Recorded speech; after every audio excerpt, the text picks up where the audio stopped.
আমার পূর্ণতা। লেখিকা রেদুসী ইসলাম। পর্ব ১। বাড়ির মেজো মেয়ের বিয়েতে হঠাৎ বাড়ির বড় ছেলেকে দেখে হতভম্ব হয়ে গেল সবাই।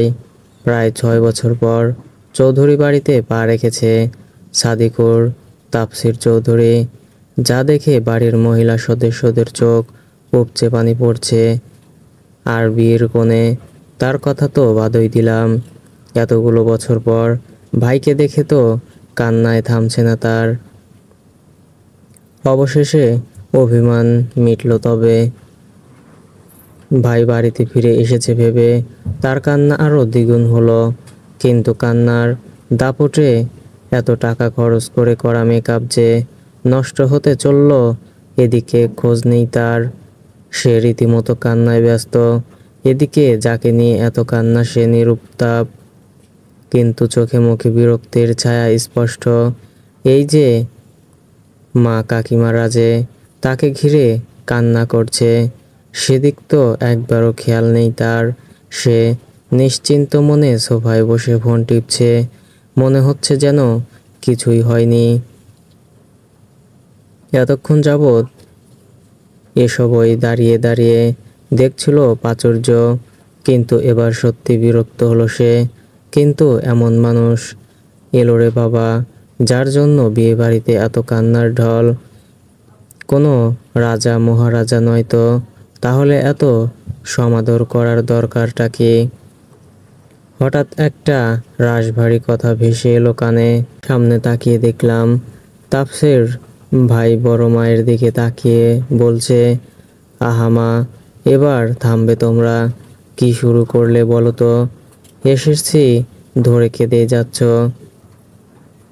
এবার তো একটু থামো, না হলে এই মুহূর্তে আমি আবার ব্যাক করব কানাডা। কথাটাতে কাজ হলো না বোধ হয়, কারণ নারী সদস্যদের কান্না থেমে গেছে হঠাৎ করে।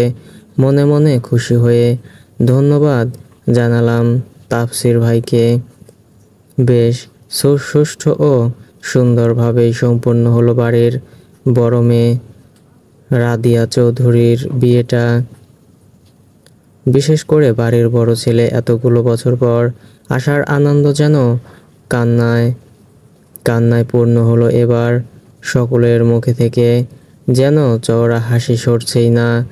মেয়েকে বিদায় দিয়ে দুঃখ পাওয়ার বদলে সবার মুখে লেগে আছে হাসি। বাড়ির ছেলে বাড়িতে ফিরেছে, এর থেকে আনন্দের কি হতে পারে আর? তা নিয়ে মোটেও আক্ষেপ নেই। রাদিয়ার ভাই ফিরেছে, সে তাতেই খুশি। কিন্তু বড় বোন চলে যাওয়ায় বেশায় মন খারাপ হলো প্রাচুর্যের। বোনকে জড়িয়ে ধরে সে কি কান্না! রাদিয়াও কেঁদেছিল বটে, সবাইকে ফেলে চলে যাচ্ছে তো কান্না আসবে না? সব ঝামেলা শেষ হতে হতে রাত তখন 12টার কাটায়। সবাই বেশ ক্লান্ত, কম তো ধকল গেল না। ক্লান্ত হয়ে নিজের ঘরে এসে কোনো মতে ফ্রেশ হয়ে ঘুমিয়ে পড়ল প্রাচুর্য। আজ আর তার হুড়োহুড়ি করার মতো জোর অবশিষ্ট নেই শরীরে। যা করার কাল সকালে দেখা যাবে। চৌধুরী বাড়িতে একান্নবর্তী পরিবার। নিয়মটা মাহতাব চৌধুরী করেছিলেন, যিনি সম্পর্কে প্রাচুর্যের দাদামশাই হন। যদিও তিনি মৃত। মাহতাব চৌধুরীর 3 ছেলে। বড় ছেলে ইশতিয়াক চৌধুরীর 1 ছেলে ও 1 মেয়ে। ছেলে সাদিকুর তাফসীর চৌধুরী ও মেয়ে রাদিয়া চৌধুরী। মেজ ছেলে ইকরামুল চৌধুরী, তার 2 ছেলে ও 1 মেয়ে। মেয়ে রিয়া চৌধুরী ও যমজ 2 ভাই, স্বামী সাদনান ও ছোট ছেলে অর্থাৎ আমার বাবা ইনসাফ চৌধুরী। আমার বাবার একমাত্র মেয়ে আমি, মেহেরিন প্রাচুর্য চৌধুরী। যখন আমার বয়স 12 তখন কোনো কারণবশত তাফসীর ভাই রাগ করে কানাডা চলে যান। কারণটা হয়তো বাড়ির ছোট সদস্যরা বাদে বড় সদস্যরা সবাই জানে। তারপর ইশরাফ ভাই বড় মা ছাড়া আর কারোর সাথেই যোগাযোগ রাখেননি। বড় মার সাথে ফোনে যতটুকু কথা হতো তাতেই তাফসীর ভাইয়ের খোঁজ খবর পেতেন সবাই। ইশরাফ ভাই এতদিন যাবৎ সেখানেই পড়াশোনা করেছেন। তবে তার পড়াশোনার পাট চুকে গেছে বছর খানেক আগেই। শুনেছি সেখানেই কোনো একটা চাকরি করতেন। সকালে যখন ঘুম ভাঙল আমার, তখন সকাল গড়িয়ে প্রায় দুপুর হওয়ার পথে। দাঁত ব্রাশ করতে করতে ব্যালকনিতে এসে দাঁড়ালাম। এটা অবশ্য আমার নিত্যদিনের কাজ। সকালে এসে ব্যালকনিতে লাগানো প্রিয় ফুলের গাছগুলোতে চোখ না বুলালে আমার ভালো লাগে না আমার। হঠাৎ পাশের ব্যালকনি থেকে থাই গ্লাসের সরানোর শব্দে পাশ ফিরে তাকালাম। অমনি উদাম গায়ে বের হলেন তাপসির ভাই। যা দেখেই আমার চোখ বড় বড় হয়ে গেল। হঠাৎ খেয়াল করলাম উনিও ভ্রু কুঁচকে আমার দিকেই তাকিয়ে আছে। এটা দেখার পরেও কি আর এক মুহূর্ত সেখানে দাঁড়ানো যায়? ছুটে দৌড় লাগালাম ঘরে। উফ, ওনাকে এই সময় আসতে হলো। এত বছর যাবৎ ঘরটা খালি ছিল, শান্তি মতো ছিলাম, কিন্তু এখন ঘরের মালিকও চলে এসেছে আর আমার শান্তিও শেষ। হঠাৎ মায়ের ডাকে তাড়াতাড়ি ফ্রেশ হয়ে বের হলাম। বাইরে এসে দেখলাম বাবার হাতে দাঁড়িয়ে আছে মা। বলি এত বেলা করে কেন ঘুম থেকে উঠে? শুনি খাওয়া দাওয়ার প্রতিও কোনো নজর নেই তার। আমি আর কত দিকে খেয়াল রাখবো? আজ বিয়ে দিলে কাল হয়ে যাবে বাচ্চার মা, আর সেই মেয়েকে এখনো কিনা গালে তুলে খাইয়ে দিতে হয়। মায়ের কথায় বিরক্ত হয়ে তার দিকে তাকালাম। এ নতুন কিছু নয়, প্রতিদিন সকালেই এমন কথা শুনতে শুনতে অভ্যস্ত আমি। মায়ের দিকে তাকিয়ে করুণ কণ্ঠে বললাম, মা এমন করছো কেন? একটু খাইয়ে দিলে কি হয়? আর এত বেলা করে উঠছি তো মাত্র আজকেই। এরপর থেকে তো আবার সেই নিত্যদিনের মতো সকালে উঠে কলেজে দৌড়াতে হবে। হয়েছে, থাক, এত সেন্টিমেন্টাল হতে হবে না। আয় খাইয়ে দেই। ওদিকে আবার অনেক কাজ আছে। এত বছর পর ছেলেটা বাড়িতে ফিরলো, একটু আয়োজন না করলে হয় নাকি? তার উপর আবার মেহমান। হ্যাঁ, যাও যাও, তোমাদের আদরের ছেলে বাড়িতে ফিরেছে, এখন তাকে যত্ন আত্মি করো। আমরা তো আর কেউ না। এক চর মারবো বেয়াদব মেয়ে। এসব কথা বাড়ির কেউ শুনলে কি মনে করবে? আমার সোনার টুকরো ছেলে আমাদের, ওর যত্ন আত্মি করব নাকি তোর করব? সারাদিন শুধু ছোটাছুটি করিস। মায়ের কথা শুনে মনটা একটু খারাপ হলো আমার। বলে ফেলেছি একটা কথা, তার জন্য এমনভাবে বলার কি আছে রে বাবা? তবুও কিছু না বলে চুপচাপ খাওয়াটা শেষ করলাম। আমাকে খাইয়ে দিয়েই মা ব্যস্ত পায়ে চলে গেলেন নিচে। বাড়ি ভর্তি মেহমান, আমাকে নিয়ে পড়ে থাকলে চলবে না তার। কত কাজ, আমার আর কি করার এখন? তাই নতুন একটা জামা পরে গায়ে ওড়না পেঁচিয়ে বসার ঘরে যাওয়ার উদ্দেশ্যে পা বাড়ালাম। কিন্তু যাওয়ার পথেই হঠাৎ রিয়াপুর ঘর থেকে হাসাহাসির আওয়াজ শুনে থেমে গেলাম। বুঝলাম রিয়াপুর ঘরেই আড্ডা বসেছে সবার, অর্থাৎ কাজিন মহলের। আমার কি এখন অন্য কোথাও যাওয়ার ইচ্ছে থাকে? যেখানে আড্ডা সেখানে আমি। তাই চলে গেলাম রিয়াপুর ঘরে। আমি যেতেই আমাকে টেনে নিয়ে বসালো সবার মাঝখানে। আমিও বাবু হয়ে বসে পড়লাম। ঘরে ছোট বড় সব বোনই আছে। তাপসির ভাইয়ের মামাতো বোন তিশা আপুর দিকে তাকিয়ে বললাম, কাহিনী কি আপু? এত হাসাহাসি কিসের? আড্ডার বিষয়বস্তু কি সেটা আগে বলো। আমার কথা শুনে তিশা আপু রসিক গলায় বলল, আজকের আড্ডার বিষয়বস্তু আমাদের তাপসির ভাই। তারপর আবার উচ্ছ্বাসিত কণ্ঠে বলে উঠল, দেখেছিস প্রাচুর্য, তাপসির ভাই বিদেশে যে আগের থেকে কি সুন্দর হয়েছে। আমি বললাম, সুন্দর হতেই পারে আপু, এটা কি স্বাভাবিক না? উনি তো আগেও সুন্দর ছিল, আর ওখানের আবহাওয়া ভালো হয়তো, তাই আরও সুন্দর হয়েছে। এটা তো অস্বাভাবিক কিছু না। আমার কথা শুনে তিশা আপু বলল, তা ঠিক। আচ্ছা, ওনার কি গার্লফ্রেন্ড আছে? জানিস কিছু? ওনার কথা শুনে আশ্চর্য হয়ে গেলাম আমি। আরে আজব তো, আমি কিভাবে জানবো? আমি কি ওনার সাথে থাকি নাকি? এতে এত দরকার পড়লে নিজে যে খোঁজে নিলেই তো হয়। আমার কাছে জিজ্ঞেস করছো কেন? তবুও মুখের কথা মুখে রেখে বললাম, আমি তো কিছু জানি না আপু। আর ওনাকে তো আমি কখনো পর্যন্ত ভালো করে দেখলামই না। কাল আসার পর যখন সোফায় বসেছিল তখন দূর থেকে যেতটুকু দেখেছিলাম ততটুকুই।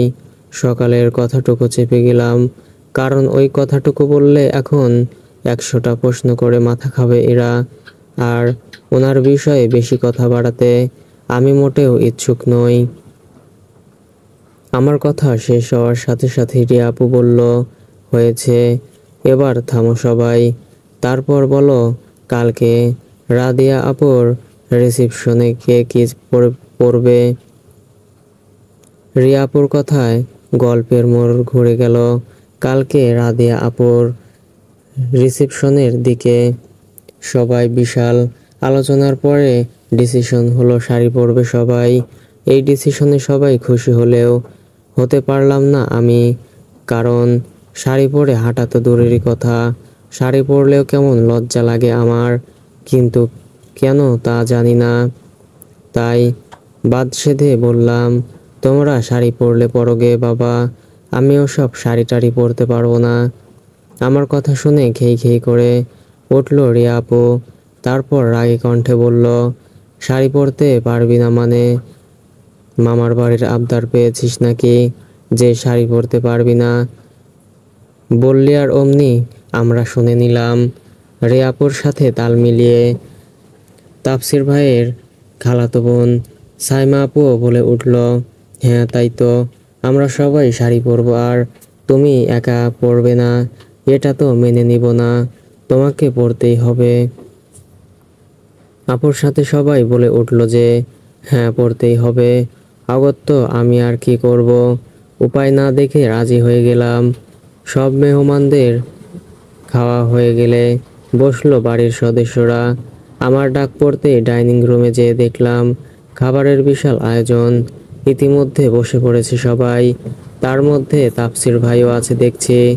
আমি চেয়ার টেনে বসতেই এক নজর আমার দিকে তাকিয়ে খাওয়ায় মনোযোগ দিল সে।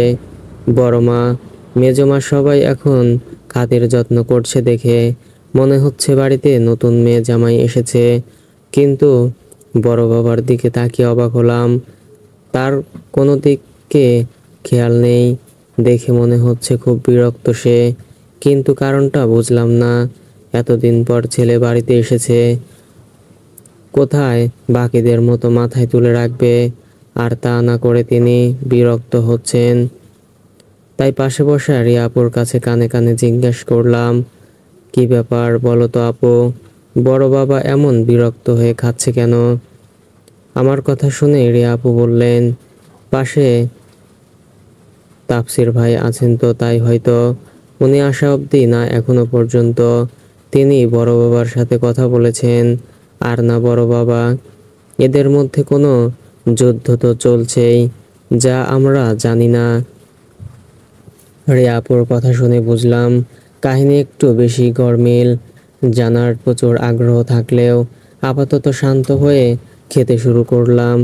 খাওয়ার মাঝপথে তাফসির ভাইয়ের ফোন বেজে ওঠায় উনি উঠে চলে যেতে লাগলেন, কিন্তু তার মধ্যেই পেছন থেকে ডেকে উঠলেন মেজো বাবা। তাফসির ভাই থেমে মেজো বাবার দিকে তাকিয়ে বললেন, জি মেজো বাবা বলুন। খেতে খেতে মেজো বাবা তাফসিরের ভাইয়ের উদ্দেশ্য বললেন, ফ্রি হয়ে একবার আমার রুমে এসে তো, জরুরি কথা আছে।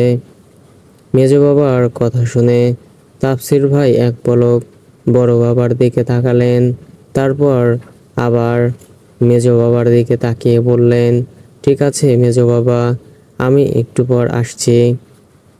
মেজো বাবা উপর নিজ মাথা নেড়ে সম্মতি জানাতেই তাফসির ভাই ভারী কদম ফেলে চলে গেলেন।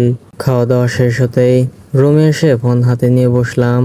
কালকে থেকে ফোন ধরার সময়টুকু পাইনি, তাই মেসেঞ্জারে ঢুকেই সর্বপ্রথম ফ্রেন্ডদের গ্রুপে ঢুকলাম। এরা নন স্টপ বক বক করে, তাদের সাথে কথা বলতে বলতে কখন ঘুম ঘুম ভাবটা চলে আসলো বুঝতে পারিনি, কিন্তু আমার ঘুমটা বোধহয় রিয়া আপুর সহ্য হলো না। ঘুমের ভাবটা গাঢ় হতেই এসে ডাকাডাকি করা শুরু করলো সে। আমি অনেক কষ্টে চোখ আধটুকু খুলে জিজ্ঞেস করলাম, কি হয়েছে? কি হয়েছে আপু, ডাকছো কেন? রিয়া আপু হাত ধরে টেনে ওঠাতে ওঠাতে বলল, তুই এই সময় ঘুমাচ্ছিস? তাড়াতাড়ি উঠে রেডি হ, শাড়ি কিনতে যাব সবাই। আপুর কথায় সোজা হয়ে বসলাম আমি।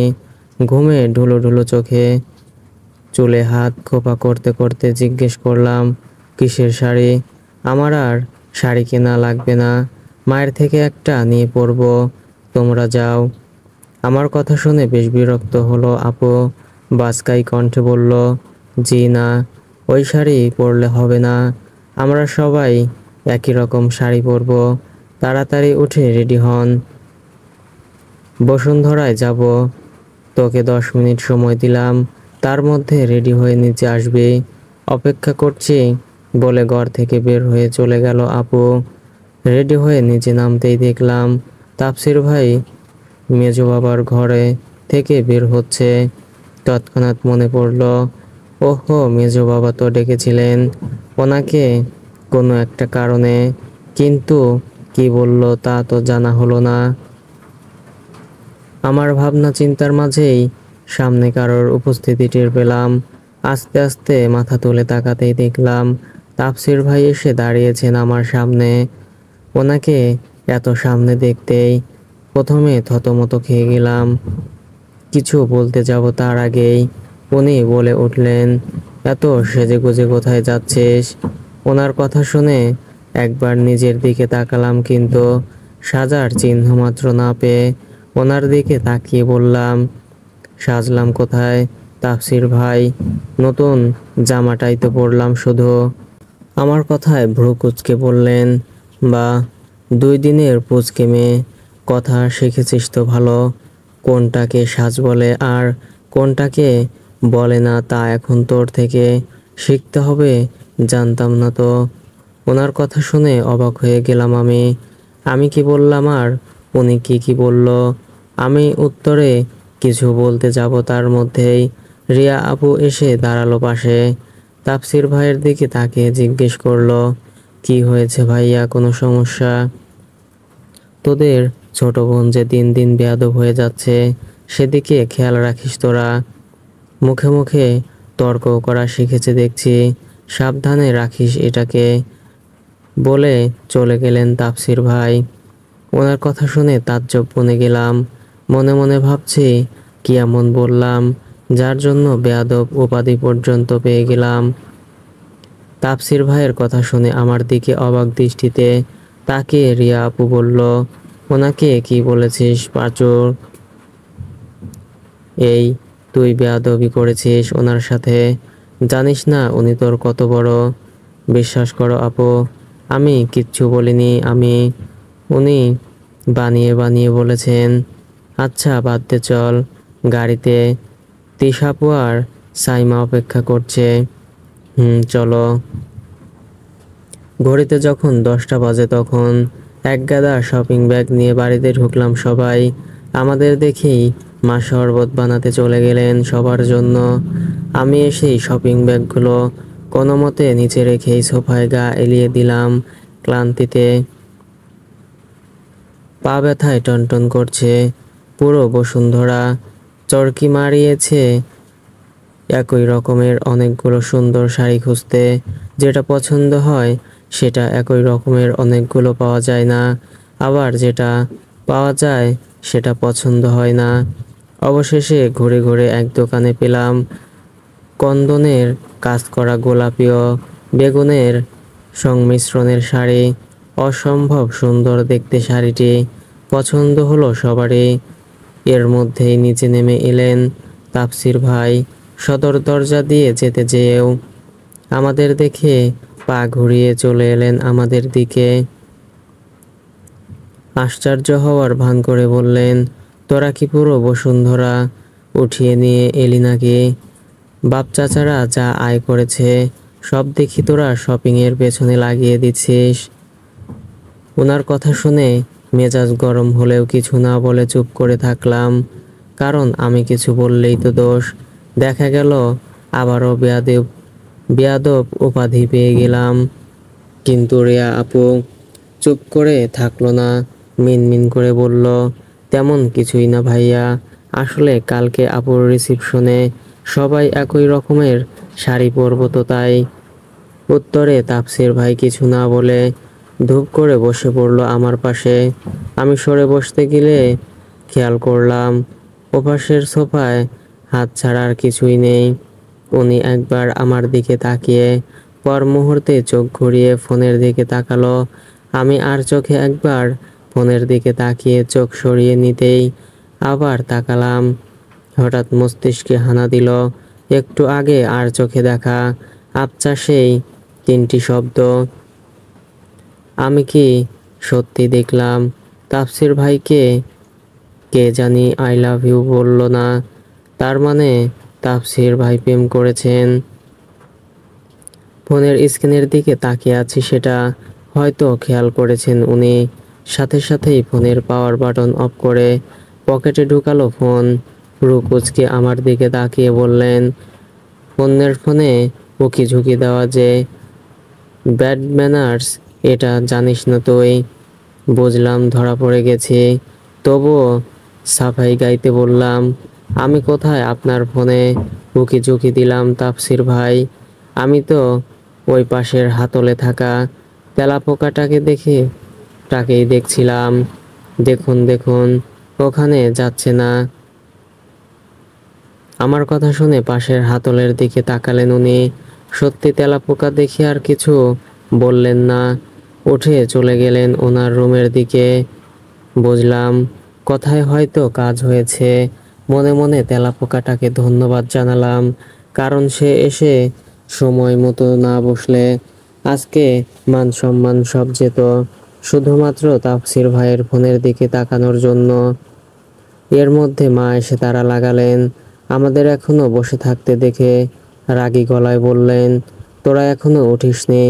তোদের নিয়ে কি করব বলতো? একটু পরেই তোদের বাপ চাচারা নিচে নামবে খেতে, আর তোরা এখনো বসে আছিস। আজকে কি নতুন? জানছিস যে সবাই একসাথে খেতে বসে এ বাড়িতে, নিয়ম কানুন সব ভুলে গেলি? মায়ের কথা শুনে আমি বললাম, যাচ্ছি মা, ফ্রেশ হয়ে চলে আসছে, বেশিক্ষণ লাগবে না। তখন সকাল 10টা বেজে 30 মিনিট। শাড়ি পরে হালকা সাজগোজ করে যখন আয়নার সামনে নিজেকে ঘুরিয়ে ঘুরিয়ে দেখছি, সেই মুহূর্তে দরজায় নক করলো কেউ। নিজেকে আর একবার ভালো করে দেখে নিয়ে ধীর পায়ে গিয়ে দরজা খুলতেই আমাকে ধাক্কা দিয়ে ভেতরে ঢুকলো স্বামী। পড়তে পড়তেও নিজেকে সামলে নিলাম। ওর কাজের সাথে সাথে মেজাজ গরম হয়ে গেল আমার। ধমক দিয়ে বললাম, এভাবে কেউ ধাক্কা দেয়? কমন সেন্স নেই? যদি পড়ে যেতাম। আর তুই আমার রুমে কেন ঢুকেছিস? যা, বের হ। আমার কথা শুনে স্বামী ভাবলেশীন ভাবে উত্তর দিল, তোমার রুমে আমি এমনিও থাকতে আসিনি। এ যেদিকেই তাকাই শুধু পিঙ্ক আর পিঙ্ক। তোমার মতো একজন ব্যক্তিত্ব সম্পূর্ণ মানুষ এমন মেয়েলি ঘরে থাকবে ভাবলে কি করে? আমি তো শুধু তোমাকে ডাকতে এসেছি, কারণ সবাই একটু পরেই বের হবেন। বড় বাবা তাড়াতাড়ি উম, যেতে বলেছে সবাইকে। ওর কথা শুনে অবাক হওয়ার ভান করে বললাম, তুই ব্যক্তি সম্পূর্ণ মানুষ? এমন মিথ্যা কথাটা বলল কে তোকে? তোকে ব্যক্তি সম্পূর্ণ মানুষ বললে তো আসল ব্যক্তি সম্পূর্ণ মানুষদের অপমান করা হবে। কি হচ্ছে এ ঘরে? আমাদের ঝগড়ার মাঝে তৃতীয় ব্যক্তির কথা শুনে দুজনেই ঘুরে তাকালাম দরজার দিকে। তাফসীর ভাই দরজার সামনে দাঁড়িয়ে আছেন। ওনার কথা শুনে স্বামী দ্রুত বলল, দেখো না ভাইয়া, পাঁচু আপু বকা দিচ্ছে আমাকে। স্বামীর কথা শুনে আমার দিক থেকে চোখ সরালেন উনি। স্বামীর দিকে তাকিয়ে বললেন, আচ্ছা তুই যা, আসছে ও। স্বামী আর কিছু না বলে চুপচাপ মাথা নিচু করে চলে গেল। স্বামী ঘর থেকে বের হতেই ধীর পায়ে এগিয়ে এসে আমার মুখোমুখি দাঁড়ালেন তাফসির ভাই। ওনাকে আসতে দেখে আর একটু গুটিয়ে দাঁড়ালাম আমি। এমনিতেই শাড়ি পরলে প্রচুর লজ্জা পাই, আর তার মধ্যে আবার ওনার সামনে। উনি একবার আমার পা থেকে মাথা পর্যন্ত চোখ বুলিয়ে আমার মুখের দিকে তাকালেন। মনে মনে প্রস্তুতি নিলাম ওনার মুখ থেকে কোনো আজাইরা কথা শোনার, কারণ উনি তো ভালো কথা বলতে পারেন না কখনো। কিন্তু উনি আমাকে অবাক করে দিয়ে ড্রেসিং টেবিলের উপর থেকে টিপের পাতা থেকে কালো একটি টিপ নিয়ে পরিয়ে দিলেন কপালে। আমি অবাক চোখে ওনার দিকে তাকাতেই উনি জোর পায়ে রুম থেকে বেরিয়ে গেলেন। রাদিয়া আপুর শ্বশুর বাড়িতে অনুষ্ঠান শেষ হতেই রওনা দিলাম আমরা, সাথে রাদিয়া আপুও। আর তার সদ্য বিবাহ করা স্বামী মহাশয়ও আছেন বটে। আমাদের গাড়িতে আছে শুধু কাজিন গ্রুপ ও আবির ভাইয়া অর্থাৎ আপুর হাজবেন্ড। যদিও সব কাজিনের এক গাড়িতে জায়গা হয়নি, অন্য গাড়িতেও আছেন তারা। ওনারা তাফসির ভাইয়ের নানা বাড়ির দিকের কাজিন। আমাদের গাড়িতে তাফসির ভাই ড্রাইভ করছেন, আর আমরা গাড়ির ভেতরেও আড্ডা দিচ্ছি। আবির ভাইয়া খুব হাসি খুশি মানুষ। আমাদের আড্ডার মধ্যে আবির ভাইয়া তাফসির ভাইয়াকে বলে উঠলেন একটা চায়ের দোকানের পাশে গাড়ি থামাতে, চা খাবো সবাই। আবির ভাইয়ার কথা মতো তাফসির ভাই কিছুক্ষণ পর গাড়ি থামালেন একটা টং দোকানের সামনে। তারপর আমরা সবাই একে একে নেমে দাঁড়ালাম গাড়ি থেকে। আবির ভাইয়া চায়ের অর্ডার দিয়ে এসে দাঁড়ালেন আপুর পাশে। একে অপরের কি সুন্দর গল্প করছেন। ওনাদের থেকে চোখ সরিয়ে একে একে সবাইকে দেখলাম। তিশা আপু, সাইমা আপু, আদিত্য ভাইয়া অর্থাৎ তিশা আপুর বড় ভাই, এবং সামি সাদনান সবাই দোকানের ভেতরের বেঞ্চে বসে গল্প করছে। আর তাফসির ভাই গাড়ির সামনে হেলান দিয়ে দাঁড়িয়ে দাঁড়িয়ে ফোন টিপছেন। এর মধ্যেই চা দিয়ে গেল দোকানের কর্মরত ছোট ছেলেটা। আমি চা খেতে খেতে আকাশের দিকে তাকালাম। গোল থালার মতো পূর্ণ চাঁদ উঠেছে আজ। ফেসবুক পোস্টে দেখেছিলাম আজ নাকি ব্লু মুন দেখতে পাওয়া যাবে। এটাই তবে সেই ব্লু মুন, যার আলোতে আশপাশ হয়ে উঠেছে সোনালি রং। চাঁদের থেকে চোখ সরিয়ে তাফসির ভাইয়ের দিকে তাকাতেই দেখলাম চটপট চোখ সরিয়ে অন্যদিকে তাকালেন উনি। তবে কি এতক্ষণ যাবৎ উনি আমার দিকেই তাকিয়েছিলেন?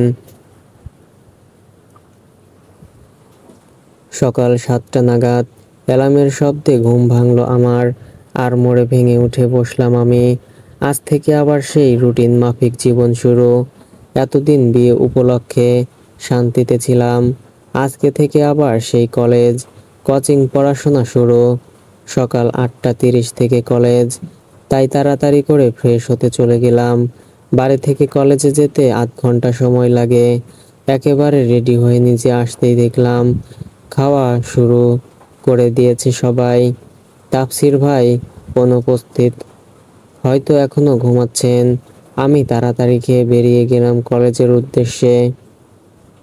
কলেজে পৌঁছে সবার আগে দেখা হলো প্রিয়তির সাথে। সে সম্পর্কে আমার বেস্ট ফ্রেন্ড। আমাকে দেখতে এগিয়ে আসলো আমার দিকে। ব্যাস, আর কি লাগে। শুরু হলো আমাদের গল্প, যে গল্প কোচিং শেষ না হওয়া পর্যন্ত নন স্টপ চলবে। কলেজ ছুটি হলো 2:30 ক্লান্তিতে শরীর চলছিল না। তারপরেও কোচিং শেষে একেবারে বাড়িতে ফিরতে হবে, না হলে মা মেরে হাড্ডি গুঁড়ো গুঁড়ো করে ফেলবেন। কিন্তু কোচিং শুরু এখনো 45 মিনিট বাকি, তাই চলে গেলাম কলেজের পাশের একটা কফি শপে। কফি শপটা নতুন করেছে, ভিতরে জায়গা ছোট হলেও ডেকোরেশন অসম্ভব সুন্দর। প্রায় প্রতিদিনই কলেজ শেষে আসা হয় এখানে। শুধু আমি আর প্রিয়তি না, আমাদের সাথে আরও 4-5টা ফ্রেন্ড যুক্ত হয়। এ সময় টুকুতে আড্ডা দেই সবাই, বেশ ভালোই সময় কাটে তাতে। আড্ডা দিতে দিতে হঠাৎ ফোন বের করলো তানজিম। তা দেখে অবাক হয়ে গেলাম সবাই, কারণ কলেজে ফোন ব্যবহার করা নিষিদ্ধ। প্রিয়তি তানজিমের উদ্দেশ্যে বলল, তানজিম, ফোন এনেছিস তুই, কিন্তু কিভাবে? ধরা খাসনি? প্রিয়তির কথা শুনে তানজিম বলল, আমাকে কি তোদের মতো বোকা পেয়েছিস নাকি যে ধরা খাবো?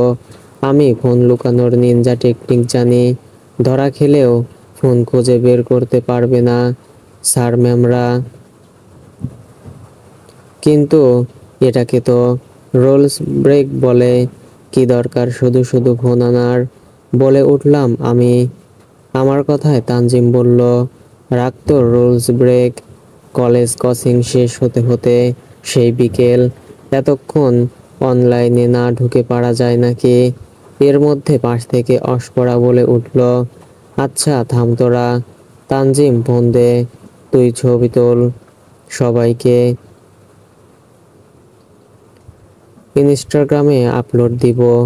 সন্ধ্যার পার হয়ে রাত নামলো যখন, তখন প্রাচুর্য পড়ার টেবিলে বসে।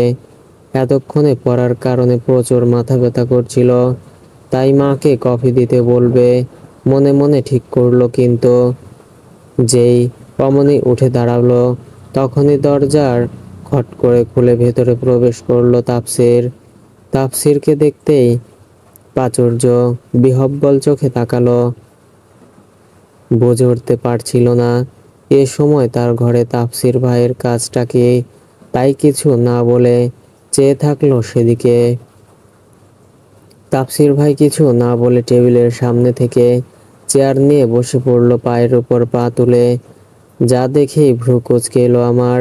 তৎক্ষণাৎ তাপসীর ভাই ফোন ঘেঁটে কিছু একটা বের করলেন। ফোন তুলে আমার মুখের সামনে ধরতেই হতভম্ব হয়ে গেলাম।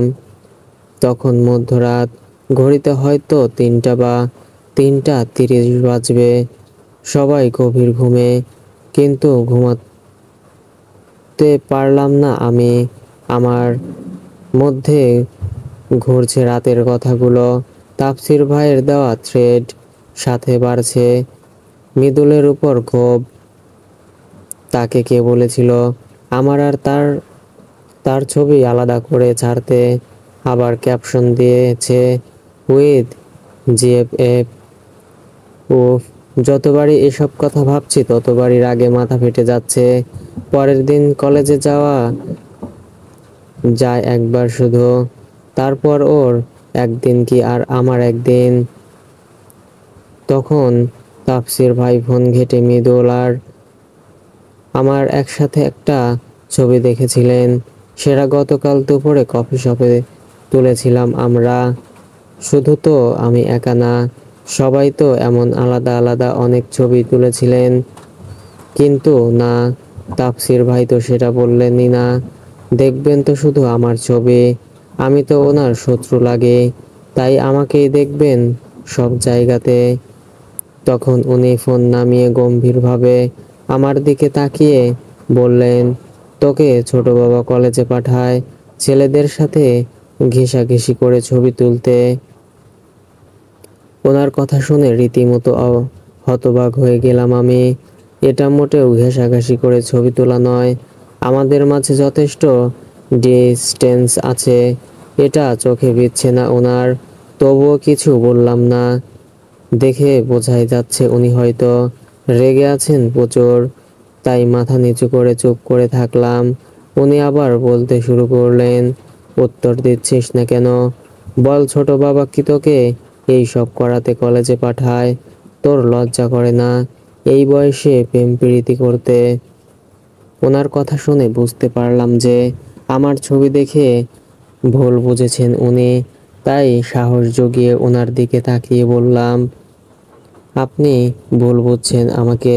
আমি প্রেম করি না তাপসীর ভাই, ও আমার জাস্ট ফ্রেন্ড। আমার কথা শুনে বসা থেকে হুট করে দাঁড়িয়ে গেলেন তাপসীর ভাই। তারপর খুশি উঠে বললেন, ও তোর জাস্ট ফ্রেন্ড? আচ্ছা মানলাম ও তোর ফ্রেন্ড, কিন্তু তোর ছেলে ফ্রেন্ড কেন থাকবে? এ বাড়িতে আর কোনো মেয়ের ছেলে ফ্রেন্ড আছে? তাহলে এটুকু বয়সে তোর কেন থাকবে?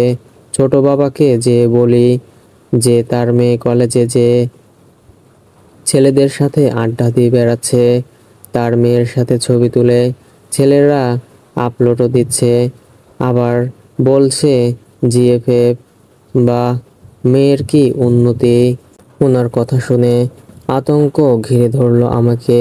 সত্যি তো, এ বাড়ির অন্য মেয়েদের তো ছেলে ফ্রেন্ড নেই। বড় বাবা এসব পছন্দ করেন না বলে কেউই স্কুল বা কলেজে ছেলে ফ্রেন্ড বানায়নি। ছেলেদের ক্ষেত্রেও তাই। এ বাড়িতে বড় ছেলে বলতে একমাত্র তাপসির ভাই আছেন। তা আর স্বামী সাদনান তো এখনো ছোট, কিন্তু কখনো তাপসির ভাইকে নিয়ে মেয়ে ঘড়িতে কোনো কথা কানে আসেনি।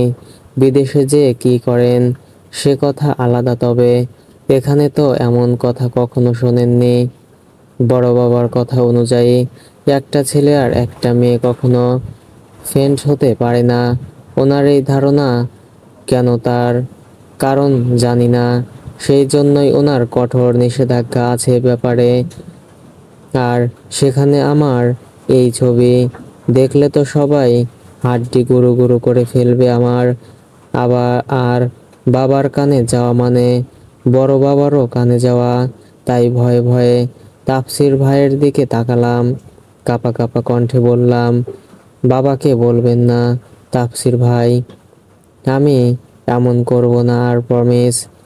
ওদের সাথে কথাই বলবো না আর, দরকার পড়লে তবুও আপনি বাবাকে বলবেন না এ কথা। আমার কথা শুনে মুখভঙ্গি পরিবর্তন হলো ওনার। ভাবলেন কিছু একটা, তারপর পুনরায় আমার দিকে তাকিয়ে বললেন, সত্যি বলছিস তুই? আর করবি না তো এমন? ওনার কথা শুনে তাড়াতাড়ি ওপর নিচ মাথা ঝাঁকালাম। ব্যস্ত কণ্ঠে বললাম, একদম সত্যি কথা বলছি তাপসির ভাই, বিশ্বাস করুন। আর কখনো কোনো ছেলের সাথে কথাও বলবো না। বেশ, করবো তোকে বিশ্বাস, তবে একটা শর্তে। ওনার কথা শুনে ভয়টা ভুলে গেলাম। কপাল কুঁচকে বললাম, এর মধ্যে আবার কি শর্ত তাপসির ভাই? উনি সেই চেয়ারে বসে পড়লেন, আবার আগের স্টাইলে বাম পায়ের ওপর তোলা ডান পাটা নাড়তে নাড়তে বললেন, আজকে থেকে আমার সব কথা শুনে চলতে হবে তোর। ওনার কথা শুনে মেজাজ চটে গেল আমার। মানে এখন উনি সুযোগের সদ্ব্যবহার করতে চাইছেন, তাই তো? ওই যে কথায় আছে না, হাতি কাদায় পড়লে পিঁপড়া তো লাথি মারে, ব্যাপারটা হচ্ছে তাই। কিন্তু মনে মনে ঠিক করলাম দমে যাওয়া যাবে না কিছুতেই। তাই কণ্ঠে ঘোর বিরোধিতা এনে বললাম, পারবো না আপনার সব কথা শুনতে, আপনার যা ইচ্ছা করুন। যদিও বললাম কথাটা, কিন্তু মনে মনে ঠিক ওই ভয়ে কাঁপছিলাম। আমার কথা শুনে পা নাড়ানোটা বন্ধ করলেন উনি। আমার দিকে স্থির দৃষ্টি নিক্ষেপ করে বললেন, ভেবে বলছিস তো পারছো?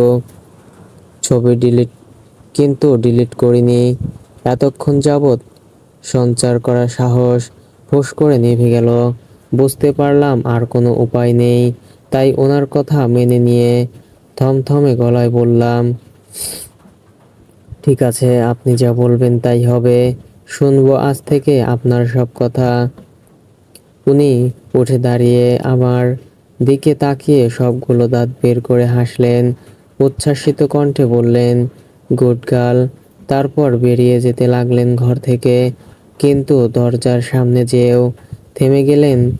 পেছনে ঘুরে তড়িৎ বেগে এসে ডান হাত দিয়ে শক্ত করে গাল টিপে ধরলেন আমার।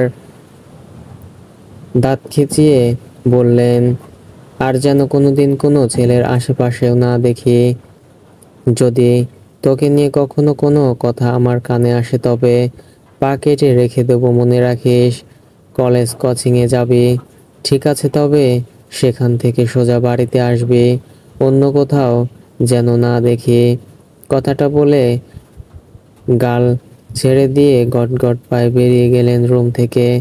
আর আমি বিস্ফোরিত হয়ে ওনার যাওয়ার দিকে তাকিয়ে আছি। সেপ্টেম্বর মাসের প্রথম সকাল আজ। সকাল শুরু হতে না হতেই বাইরে তুমুল বৃষ্টি শুরু হলো। পানিতে ভরে গেল রাস্তাঘাট। আজ শুক্রবার বিধায় কলেজ কোচিংয়ের হাত থেকে বেঁচে গেলাম। তাফসির ভাইয়ের কাজিনরা ফিরে যাননি এখনো, তবে ওনার মামা মামি এবং খালামণিও খালু ফিরে গিয়েছেন। তিশা আপুদের ফিরে যাওয়ার কথা আজকে থাকলেও সকাল থেকে ননস্টপ বৃষ্টি পড়ার কারণে যাওয়া ক্যান্সেল হলো। তাতে বেশাই খুশি হলাম আমরা। সবাই মিলে প্ল্যান করলাম বড় মাকে যেয়ে বলবো দুপুরে খিচুড়ি ও খাসির মাংস রান্না করার কথা।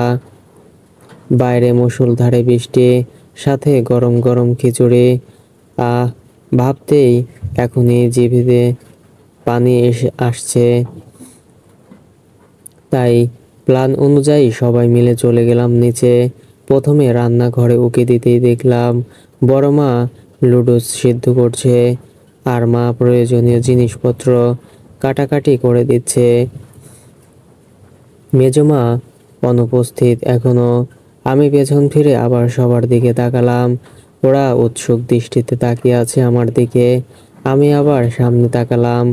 আস্তে আস্তে পা টিপে টিপে বড় মার পেছনে গিয়ে দাঁড়ালাম। আমার দিকে তাকিয়ে মা পেঁয়াজ কাটছেন। মা হয়তো বুঝতে পারছেন আমি কোনো ধান্দা নিয়ে এসেছি, তাই সন্দিহান চোখে তাকিয়ে আছেন আমার দিকে। কিন্তু সেদিকে বিশেষ পাত্তা দিলাম না আমি।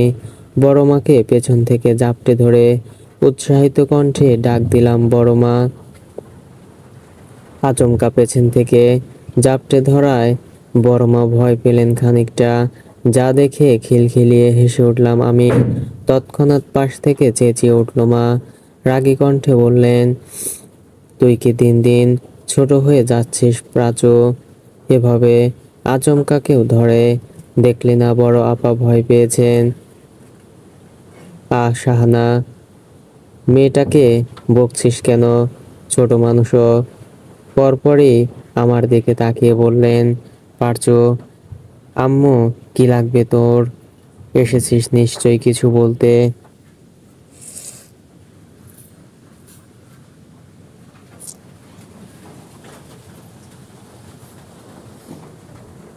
মায়ের কথা শুনে মুখ কালো করে দাঁড়িয়েছিলাম আমি, কিন্তু বড় মার কথায় হঠাৎ মনে পড়ল প্ল্যানের কথা।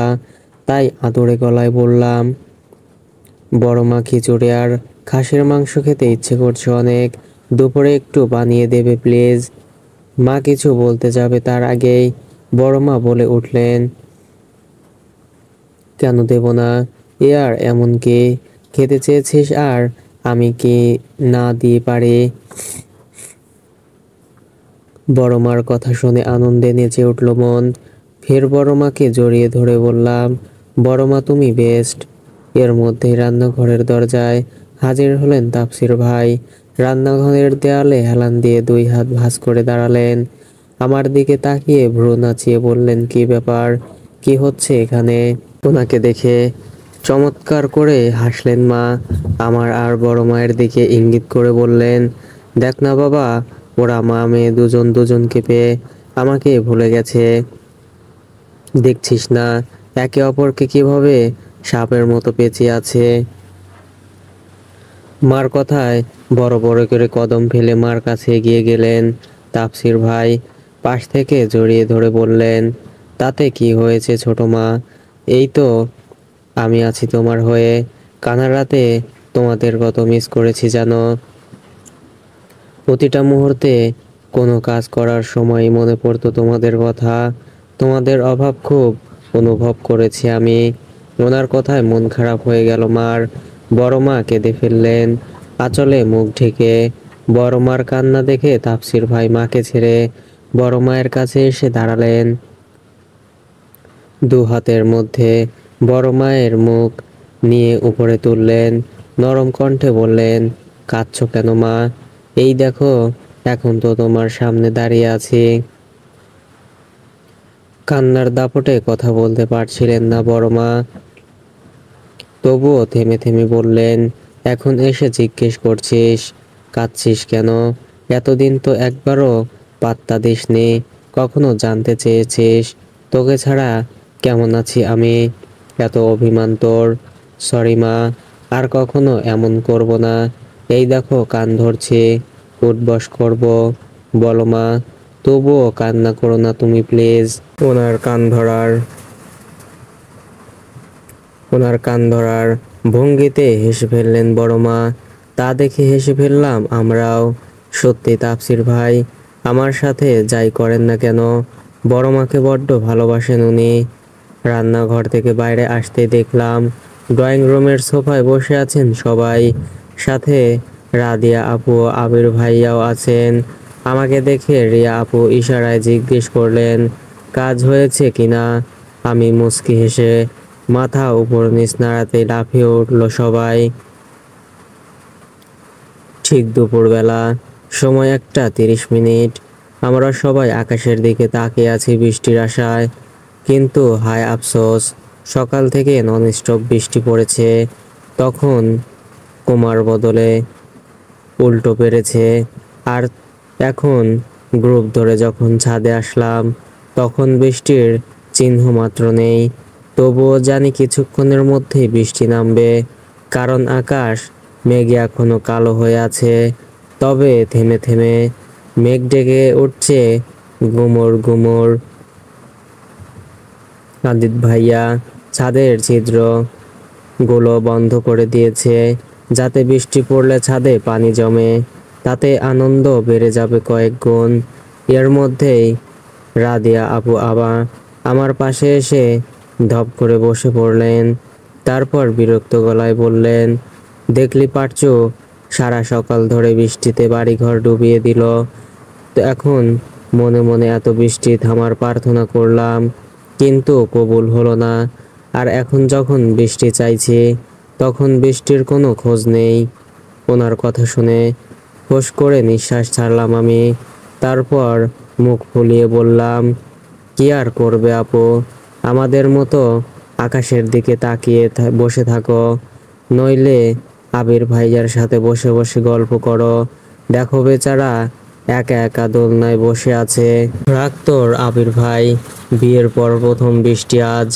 ওই ভাবলাম দুজনে একটু বৃষ্টি বিলাস করব এই রোমান্টিক ওয়েদারে, তারপর সুন্দর সুন্দর ছবি তুলে আপলোড দেব, কিন্তু তা না, বৃষ্টির কোনো খোঁজ নেই।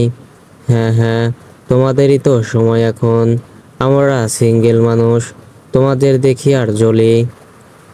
তো চল তোকেও বিয়ে দিয়ে দেই।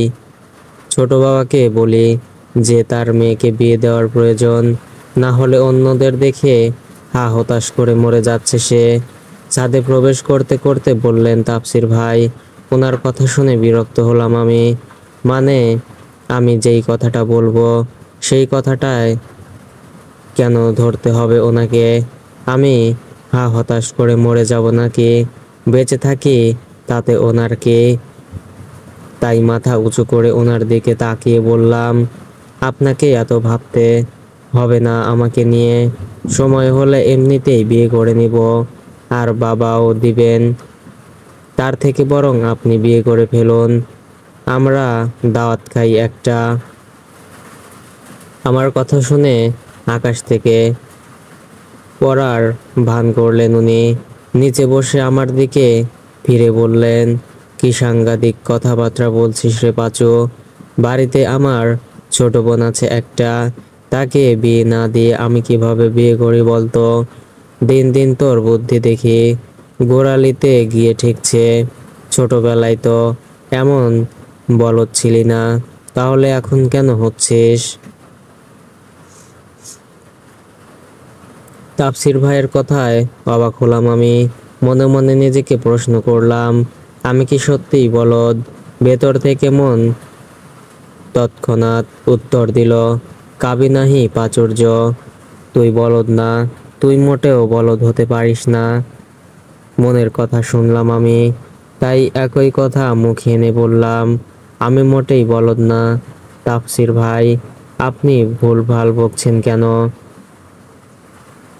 হ্যাঁ তুই বলদ না, ভুল বলেছিলাম আমি। তুই হচ্ছে গভেট, যাকে বলে গাছ গভেট একদম। ওনার কথায় পাশ থেকে শব্দ করে হেসে উঠলেন আপু।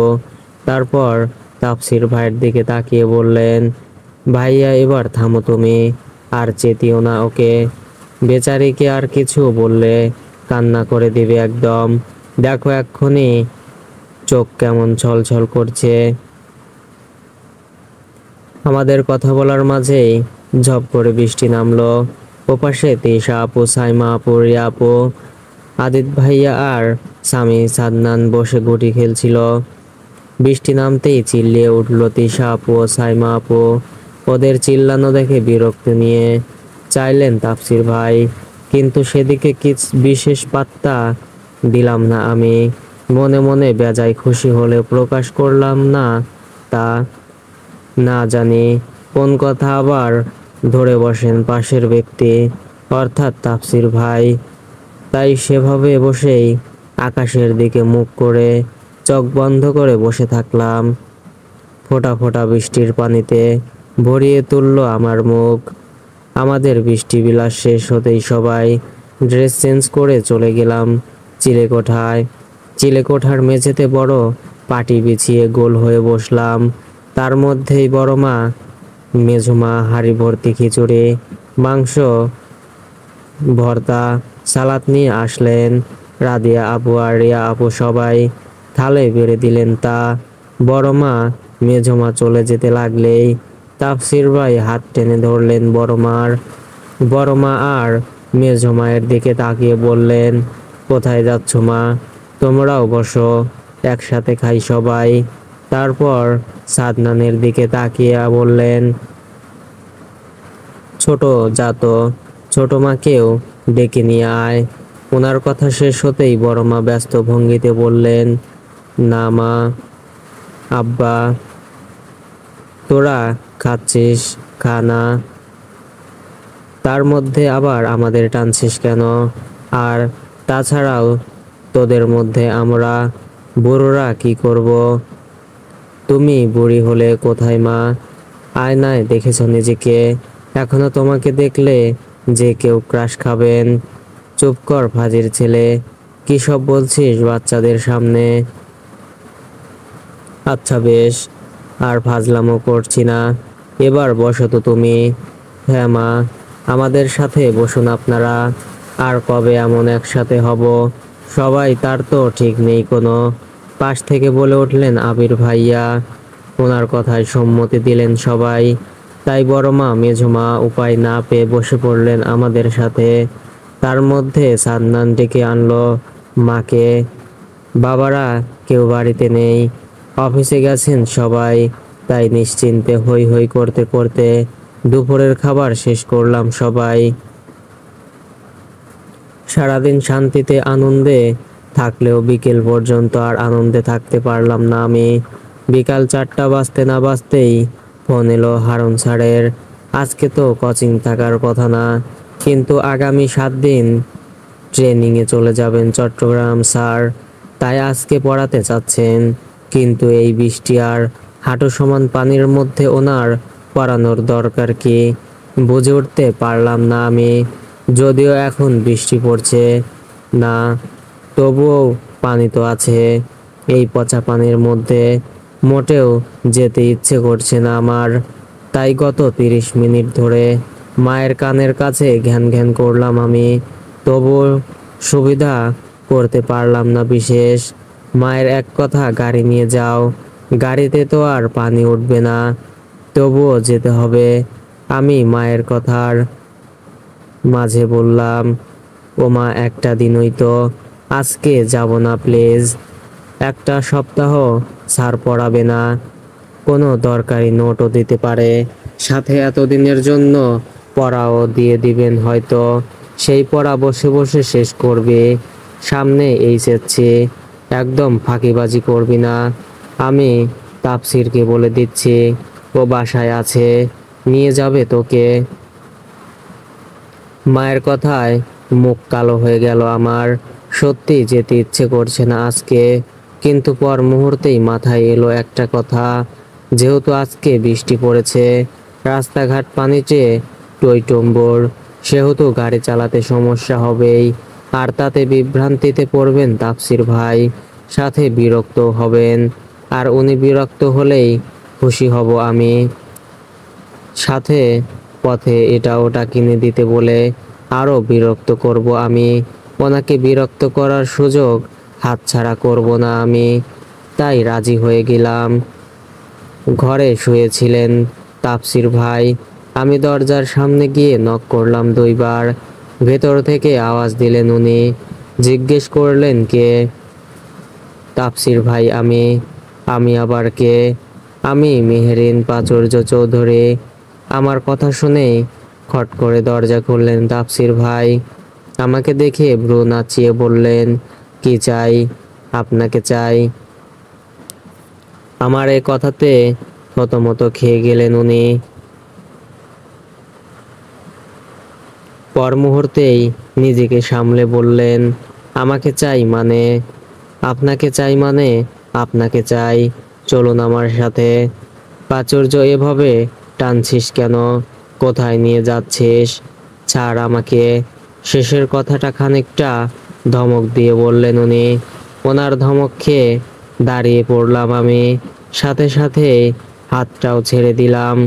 তারপর ওনার দিকে তাকিয়ে বললাম, কোচিং আছে আমার। মা বলেছে আমাকে পৌঁছে দিতে, আবার আসার সময় নিয়ে আসতে। তো এই কথাটা মুখে বললেই হয় নাকি বোবা তুই? ধুর, তোর জন্য গেঞ্জিটাও চেঞ্জ করতে পারলাম না। বাসার গেঞ্জি পরেই বের হতে হলো এখন। বিরক্ত নিয়ে বললেন উনি। অলরেডি লেট হয়ে গেছে তাফসির ভাই, এখন আর চেঞ্জ করার সময় নেই, তাড়াতাড়ি চলুন। আমার কথায় তাফসির ভাই ফোন বের করে সময় চেক করলেন তার। আমার হাত মুঠোয় পড়ে বললেন, চল। বিধি বাম বলে একটা কথা আছে জানেন তো, ভাগ্য খারাপ থাকলে সব দিক দিয়েই হয়। তখন প্রাচুর্য এত প্ল্যান করলো তাফসিরকে বিভ্রান্তিতে ফেলানোর, কিন্তু হলো তার সম্পূর্ণ উল্টো। তখন গাড়ি নিয়ে বের হতেই বেজায় খুশি ছিল প্রাচুর্য, কারণ বাড়ির সামনের রাস্তায় পানি না উঠলেও কিছু দূর সামনে যে পানি বাঁধবে এটা শিওর ছিল প্রাচুর্য। কিন্তু তাফসির সে রাস্তা দিয়ে তো গেলই না, উল্টো কোন রাস্তা দিয়ে গেল তা চেনেই না প্রাচুর্য। রাস্তাটা বড় রাস্তার মতো নয়, একটু চিপা। বাইরে তখন আবার ঝিরিঝিরি বৃষ্টি শুরু হয়েছিল, তখন তাই মানুষও ছিল না। এটা ছিল তাফসিরের জন্য প্লাস পয়েন্ট, তাই অনায়াসে গাড়ি নিয়ে চলে যেতে পারলো। কিন্তু প্রাচুর্যের প্ল্যানে পানি ঢেলে দেওয়ায় সে হতবাক হয়ে গেল। ভেবেছিল কি আর হলো কি, তাই পুরো রাস্তায় সে একটা কথাও না বলে নির্বাক ছিল। আজ রবিবার, 2 দিন টানা বৃষ্টির পর মিটিমিটি রোদ উঠেছে। সকালের মিষ্টি রোদে কিছুক্ষণ চোখ বন্ধ করে দাঁড়ালো প্রাচুর্য। প্রাকৃতিক সতেজ বাতাসে প্রাণ জুড়িয়ে গেল তার। তারপর ফুলের গাছগুলোর দিকে তাকালো সে। বাগান বিলাস গাছটা বড় হয়েছে বেশ। তার ছোট ব্যালকনিতে একটা রাখা যাবে না আর, আজই ছাদে নিয়ে যেতে হবে। যদিও ছাদে আরো কিছু বাগান বিলাস গাছ আছে, কিন্তু তা ভিন্ন ভিন্ন রঙের। পাশের গোলাপ গাছে আবার গোলাপ ধরেছে কিছু, লাল নয় গোলাপি গোলাপ। আর তার ব্যালকনিতে লাল গোলাপ গাছ নেই। তাই মনে মনে ভাবলো আজ কলেজ থেকে আসার সময় লাল গোলাপের চারা কিনে আনবে সে। কলেজের জন্য রেডি হয়ে বের হতেই সামনে হাঁটতে লাগলো প্রাচুর্য। কিন্তু আজ একটা রিক্সাও মিলছে না। সে বাড়ির গাড়ি করে যায় না, তার ভালো লাগে না গাড়িতে যেতে। প্রতিদিন রিক্সা করে যায়, আবার রিক্সা করেই আসে, মাঝে মাঝে আবার হেঁটেও আসে। রিক্সার টাকা বাঁচিয়ে সে সারা রাস্তা এটা ওটা কিনে খায়। চৌধুরী বাড়ির মানুষ, ভোজন রসিক কিনা তেমন হয়েছে সেও, তাই সারাদিন এটা ওটা খেতেই থাকে। সে দেখতে মোটেও শুকনো কাঠ পাটকাঠির মতো নয়, বরং সে গোলুমোলু ধাঁচের, আবার বেশি মোটাও নয়, আদরে বলা যায় তাকে। তাই কলেজে যেতেই প্রথমে গাল ধরে টানে প্রিয়তি। এতে প্রথম প্রথম প্রাচুর্য বিরক্ত হয়ে নিষেধ করলে প্রিয়তি শুনতো না। তাই এখন কিছু বলাই ছেড়ে দিয়েছে। প্রিয়তি মেনেটা ঘাড় তেরা কিনা। প্রাচুর্যের কলেজ শেষ হতে হতে দুপুর হলো। আজ যেহেতু কোচিং নেই তাই সোজা বাড়ির পথ ধরল সে। প্রিয়তির বাড়ি উল্টো পথে। তার ছোট চাচ্চু এসে প্রতিদিন নিয়ে যায় তাকে। প্রায় প্রিয়তির একা একাই যেতে হয়, যেহেতু সকালে ডিসিশন নিয়েছিল গোলাপ গাছ কিনবে দুটো, তাই আর রিক্সা ধরল না। রিক্সার টাকা বাঁচিয়ে গাছ কিনবে সে, কারণ বাড়ি থেকে বের হওয়ার সময় গাছের টাকা আনতে বেমালুম ভুলে গিয়েছে। হঠাৎ কিছু পথ হাঁটার পর পেছনে কারো উপস্থিতি অনুভব করলো সে। দুপুরের সময় বলে রাস্তাঘাটে মানুষ নেই তেমন, আর যারা আছেন তারা নিজেদের কাজে ব্যস্ত। প্রাচুর্য প্রথমে সেদিকে পাত্তা না দিলেও হাঁটার শব্দ ক্রমশ বাড়তে থাকে। আচমকা তার হাত ধরে উঠল কেউ। সে চমকে পাশে তাকাতেই হতভম্ব হয়ে গেল। মুহূর্তেই হাত ঝাড়া দিয়ে ছিটকে গেল দূরে। পাশের ব্যক্তি তা দেখে মুচকি হাসল। মনে মনে প্রাচুর্য ভয়ে সিটিয়ে গেলেও প্রকাশ করল না তা। মুখে যথাসম্ভব কঠোর করে চিল্লিয়ে বলল, তোর সাহস কি করে হয় ওই বিশ্রী হাত দিয়ে আমার হাত ধরার? তোকে ধরতে গেলে আমার সাহসের দরকার পড়ে না প্রাচুর্য। থাপ্পড় দিয়ে দাঁত ফেলে দেব তোর। কতবার বলেছি রাস্তাঘাটে বিরক্ত করবি না আমাকে। বেশ, করব না বিরক্ত। প্রপোজালটা অ্যাকসেপ্ট করে ফেল। প্রমিস, আর একটুও বিরক্ত করব না। তোর মতো কাছড়ার সাথে কে রিলেশন করবে? কাছড়া শব্দটা শুনেই চল শক্ত করে ফেলল তানভীর। ক্ষিপ্ত গতিতে চল শক্ত করে ধরল প্রাচুর্যের, যেন গালের হাড্ডি তৎক্ষণাৎ ভেঙে যাবে। প্রাচুর্যের ফর্সা মুখে 5 আঙ্গুলের টকটকে লাল দাগ বসে গেল, সাথে বসলো নখের দাগ, যার থেকে ফিনকি দিয়ে রক্ত বের হলো। ব্যথা সহ্য করতে না পেরে কেঁদে উঠল প্রাচুর্য। নিজের হাত দিয়ে সরাতে চেষ্টা করলো তানভীরের হাত, কিন্তু গায়ের শক্তির সাথে পেরে উঠল না প্রাচুর্য। তানভীর পাত্তা দিল না সেদিকে। তার মাথায় শুধু ঘুরছে কাছড়া শব্দটা। এই যে কথায় বলে না, চোরের মায়ের বড় গলা। তানভীরের অবস্থাও তাই। কাছড়াকে কাছড়া বলতেই ক্ষেপে উঠল সে। প্রাচুর্যের দিকে তাকিয়ে বলে উঠল, রূপের অনেক অহংকার তাই না মেয়ে? যদি এসিড মেরে তোর এই সুন্দর মুখটা ঝলসে দেই কেমন হবে তখন? তোর বাপের অনেক টাকা বলে আমাকে কাছড়া বলছিস? তোর এই অহংকার শেষ করে দেব আমি। তার মাঝে মধ্যেই রাস্তার কিছু লোক এগিয়ে আসলো ওদের দিকে। লোকজন এগিয়ে আসতেই প্রাচুর্যকে ছেড়ে সেখান থেকে চলে গেল তানভীর। সেখানেই কাঁদতে কাঁদতে বসে পড়ল প্রাচুর্য। তখন একজন মাঝবয়সী লোক এসে বসলো প্রাচুর্যের পাশে। জিজ্ঞেস করলো কি হয়েছে, কিন্তু প্রাচুর্য বলতে পারল না কিছু। প্রাচুর্যের অবস্থা দেখে লোকটি আর কিছু বলল না। প্রাচুর্যের দিকে তাকিয়ে বলল, আচ্ছা, তোমার কিছু বলতে হবে না মা, তুমি ওঠো এখন। এস, জামা কাপড়ে তো ময়লা লেগে গেছে একদম। দেখি বাড়ি যাও এখন। একা যেতে পারবে নাকি? আমি এগিয়ে দিয়ে আসব। লোকটির কথা শুনে প্রাচুর্য কোনো মতে বলল, যেতে পারবো আঙ্কেল, একটা রিক্সা ডেকে দিবেন প্লিজ। প্রাচুর্যের দিকে তাকিয়ে লোকটির মায়া হলো খুব। হাত দিয়ে একটা রিক্সা ডেকে উঠিয়ে দিল তাতে, সাথে বলল দেখে শুনে ভালো করে বাড়ি পৌঁছে দিতে। সারাটা রাস্তা প্রাচুর্য কান্না করলো। বাড়িতে ঢুকেই এক দৌড়ে ওয়াশরুমে যে দরজা বন্ধ করে দিল সে। ঝর্ণা ছেড়ে তার দিকে নিচের দিকে বসে পড়ল।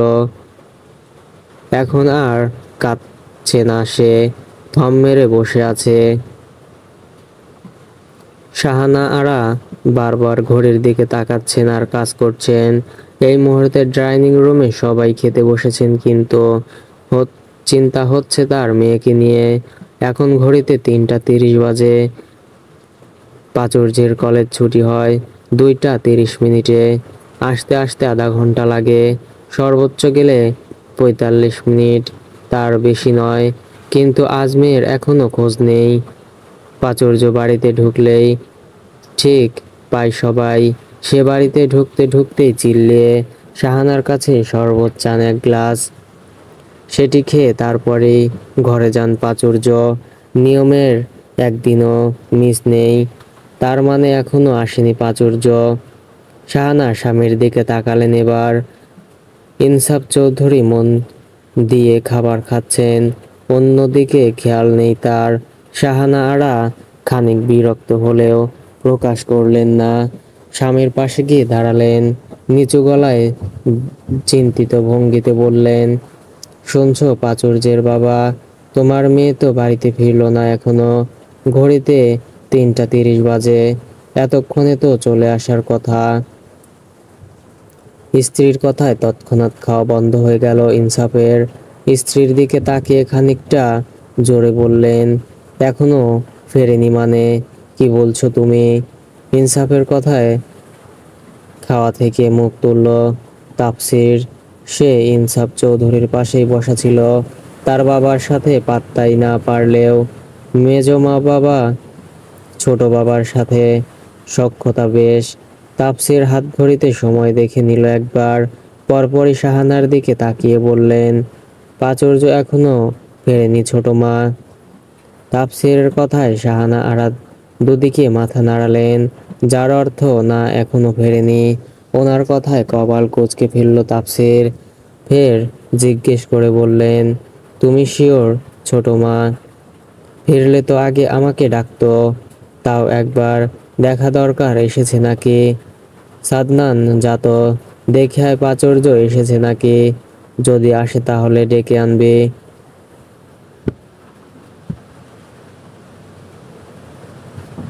তাফসিরের কথায় সাদনান গেল প্রাচুর্যকে ডাকতে। কিছুক্ষণ পরে ফিরে এসে বলল, ভাইয়া, পাঁচু আপু ঘরেই আছে, ভেতর থেকে দরজা বন্ধ। খুলতে বললাম, তাও তো খুললো না, তবে পানির আওয়াজ আসছিল, হয়তো গোসল করছে। সাদনানের কথায় স্বস্তির নিঃশ্বাস ফেলল সবাই। প্রায় ঘন্টাখানেক পর বের হলো প্রাচুর্য, চুল থেকে টপ টপ করে পানি পড়ছে। প্রাচুর্য যে কম্বলে গা দিয়ে শুয়ে পড়ল, একদিকে গায়ে ব্যথা, অন্যদিকে মাথা ব্যথায় ছিঁড়ে যাচ্ছে তার। সেই মুহূর্তে দরজায় নক করলেন শাহানা, কিন্তু কোনো উত্তর দিল না প্রাচুর্য। সেই অবস্থায় থেকে বলল, বিরক্ত করো না মা, ঘুমাচ্ছি আমি। মেয়ের কথায় উত্তর দিলেন শাহানা, কিন্তু শান্ত গলায় বললেন, খাবার এনেছি তোর জন্য, উঠে খেয়ে নে। সেই কোন সকালে খেয়েছিস, তাড়াতাড়ি ওঠ মা, খেয়ে তারপর ঘুমা। এখন খাবো না মা, সন্ধ্যায় উঠে খাবো, যাও তুমি। তখন সন্ধ্যায় উঠে খাওয়ার কথা বললেও সারাদিনে উঠল না আর প্রাচুর্য। সবাই এসে ডেকে গেলেও বিভিন্ন বাহানায় তাড়িয়ে দিল, তবুও দরজা খুলল না। বিষয়টা আর কারোর খটকা না লাগলেও তাফসির আর শাহানা আরার ঘটকা লেগেছে। ঠিকই কারণ মেয়ের এসে আজকে ডাকলো না তাকে, আবার এখন খেলেও না, দরজাও খুলল না। কিন্তু পর মুহূর্তেই আবার বিভিন্ন চিন্তা ভুলে গেলেন সব। রাত তখন 2টা বেজে 45 মিনিট। চৌধুরী বাড়ি নিস্তব্ধ, গভীর ঘুমে সবাই। তাফসির ল্যাপটপ বন্ধ করে আড়মোড়া ভেঙে উঠে দাঁড়ালো। উদ্দেশ্য ব্যালকনিতে যে কিছুক্ষণ বসে তারপর ঘুমিয়ে পড়া। বাংলাদেশে এসেও শান্তি নেই তার। ল্যাপটপের মাধ্যমে অফিসের কিছু কাজ সারতে হচ্ছে। এতদিনের পেন্ডিং মেইলগুলো চেক করছিল সে। যদিও আপাতত ছুটিতে আছে, তবুও এখন ফ্রি আছে যখন কাজ এগিয়ে রাখা ভালো। সে ধীর পায়ে এগিয়ে গেল ব্যালকনির দিকে। স্লাইডিং ডোর খুলে ব্যালকনিতে পা রাখতেই কারো ফোঁপানির আওয়াজে থমকে দাঁড়ালো সে। সো ফ্রেন্ডস, ভুল ত্রুটি হলে ক্ষমার দৃষ্টিতে দেখবেন এবং গল্পটি কেমন হয়েছে অবশ্যই কমেন্ট করে জানাবেন। এবং নিত্য নতুন গল্প দেখতে চাইলে চ্যানেলটি সাবস্ক্রাইব করে পাশেই থাকবেন। ধন্যবাদ সবাইকে।